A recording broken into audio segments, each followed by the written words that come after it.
Bonjour, ce dimanche 27 février, l'autoroute A31 était fermée de 6h à 13h par décision préfectorale pour réguler la présence de sangliers aux abords de l'autoroute où près de 40 impacts ont été enregistrés en 2021. 6h à la max, un rendez-vous matinal était donné à l'ensemble des chasseurs. Lors du briefing, Gino Salevanti, lieutenant de louveterie, rappelait à l'ensemble des présents un grand nombre de consignes de sécurité, ainsi que la zone de chasse. On entendit les premiers tirs à partir de 7h30, sous le regard d'un hélicoptère de la gendarmerie nationale. La fin des tirs eut lieu à partir de 10h30. Et ça s'est très bien passé sur deux points les plus importants. Le premier, c'est la sécurité.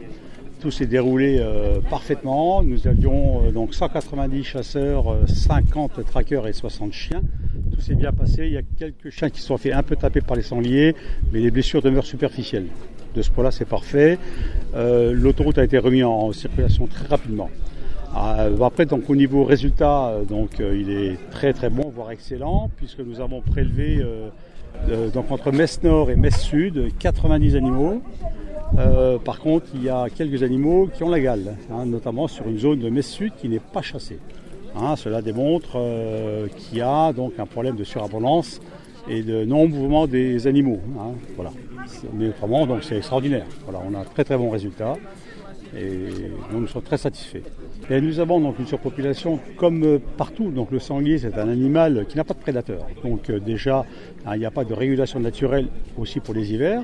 Mais le sanglier perd un peu du territoire chaque année puisque l'urbanisation est en place, les voies de circulation sont en place, il est chassé dans les forêts, il est pas mal dérangé.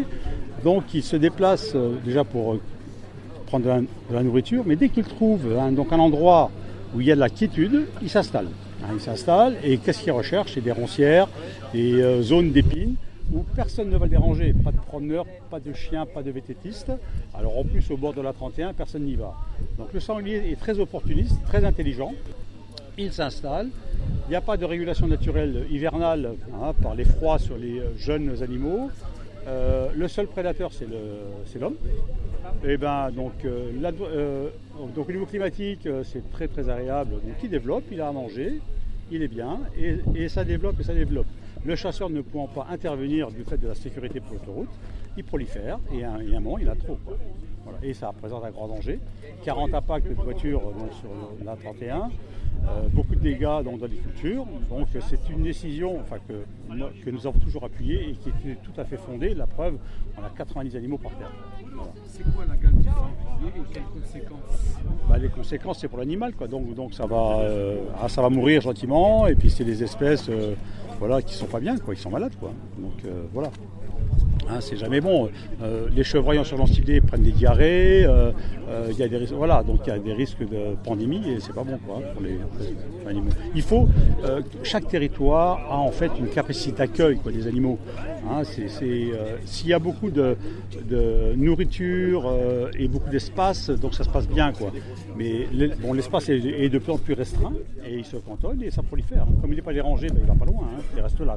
Donc les animaux reviennent à chaque titulaire de droit de chasse, donc à chaque adjudicataire, qui les vend, qui les mange, qui les offre. Voilà, non, mais ils ne sont pas jetés.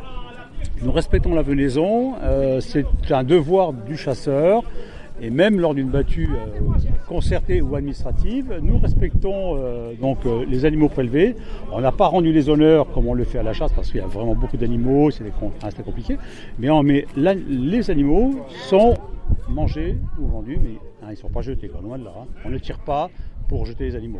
L'ensemble des chasseurs se sont retrouvés à 12h au jardin vitré de la Max, autour de monsieur le préfet de la Moselle, Laurent Touvet. Il a salué le travail fourni par les lieutenants de louveterie, les chasseurs, les gestionnaires de voirie, les forces de sécurité et les services mobilisés dans le cadre de la mise en œuvre de l'opération de régulation des sangliers de ce dimanche. Les enjeux, c'est que nous avons en Moselle de façon générale et spécialement ici au nord de Metz, un excédent très net de sangliers. Et cet excédent, il est dû notamment à la proximité de la voie ferrée, de l'autoroute, de la Moselle, qui fait que la chasse y est compliquée, parce qu'on est très près de zones urbaines aussi. Et donc, le sanglier trouve facilement refuge, et il y en a beaucoup trop.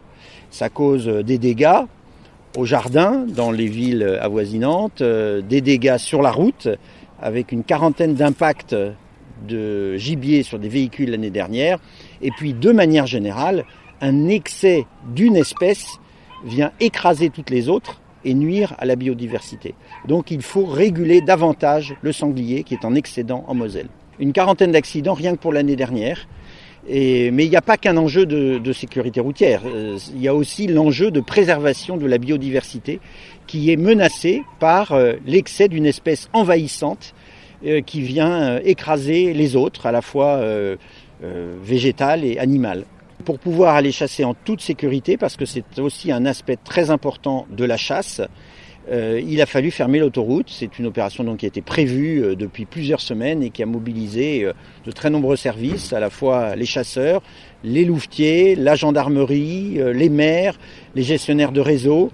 Et grâce à la bonne coordination entre tous, un tableau de chasse impressionnant a pu être réalisé. Presque une centaine de sangliers ont pu être abattus et ce sera toujours ça de moins comme pression sur les agriculteurs, sur les forestiers et sur les riverains. Il y a 3 ans, le même dispositif avait permis de tuer 35 sangliers. Nous en sommes à 90. Alors c'est pas un concours, mais en tout cas plus on en tue, mieux c'est, parce qu'il y en a beaucoup trop. Et on a vu d'ailleurs ici certains sangliers abattus qui sont malades, et c'est une maladie qui est due à la surpopulation de sangliers. Donc l'espèce elle-même est menacée par le trop grand nombre de sangliers. C'est d'abord pour les protéger, pour faire que toute la zone de chasse d'aujourd'hui soit vide de toute personne qui ne soit pas chasseur dans la battue. Il ne fallait pas que des riverains ou des promeneurs viennent ce matin dans ces zones qui étaient chassées. Mais nous devons expliquer, et j'y invite les chasseurs et les maires aussi, tout ce travail d'explication. Pourquoi nous chassons?